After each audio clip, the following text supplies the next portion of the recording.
SBR Videos is sponsored by Sports Cash System. Click on the link below for more information.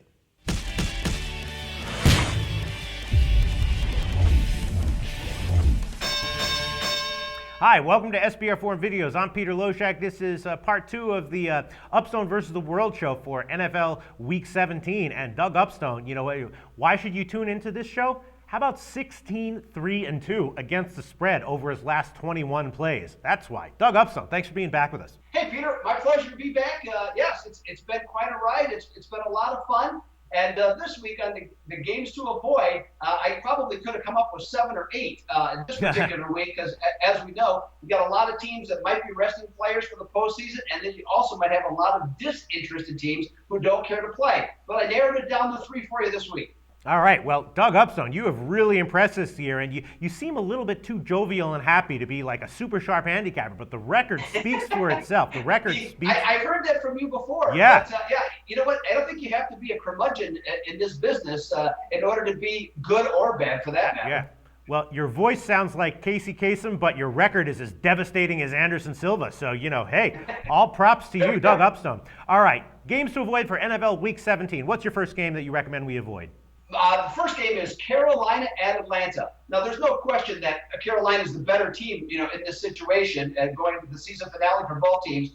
And the Panthers, though, they're back in the playoff picture, and they actually do have a shot to be the top seed in the NFC if Seattle were to lose and they were to win. But I'm not sure that's going to be enough motivation for them. Now, Atlanta, I think, as they showed on Monday night, I think they'll play with some pride once again. And if for no other reason to support their teammate, Tony Gonzalez, who will actually retire at this particular time. I think with this being a division game, Atlanta does come to play. But you know what? There's the possibility they don't, too. So to me, this makes this a really nasty call either way.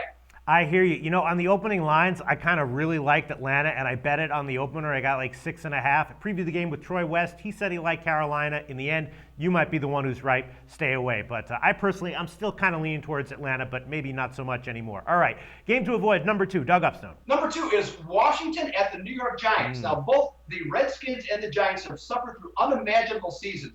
Washington fell behind in their season opener 26-7 to Philadelphia in the first half and literally has not recovered since. Week after week, the Washington defense was exposed, and they're surrendering 30.5 points a game, which is 31st in the NFL.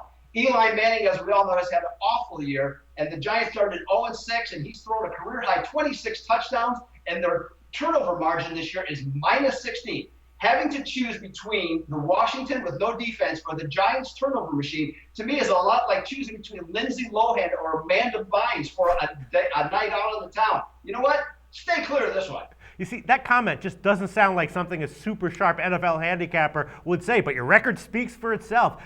You know, look, I previewed that game with Scott Kellen, and we both agreed that Washington at +3.5 had some value. Now, I hear you. Maybe the Giants will come out and play motivated to give a statement win to Tom Coughlin, but you know. Me and Kellen think that Washington +3.5 has a little bit of value. I'm sticking by it, but all right, yeah, avoid it if you want. All right, game to avoid, number 3 from NFL Week 17. Number 3 is Kansas City at San Diego. Now, if this game was a typical, played in a typical situation, I think San Diego on a power ratings basis would probably be favored by a point or 2. But the odds makers are taking into consideration that Kansas City, Andy Reid, might not play all of his players. The Chiefs' situation is already taken care of being the top wild card team, while the Chargers have a shot still of sneaking into the postseason backdoor. But does this mean the Chargers should really be favored by -10? Yeah. And are we assuming at this point that we already know, even though we don't, that Andy Reid will rest all his players?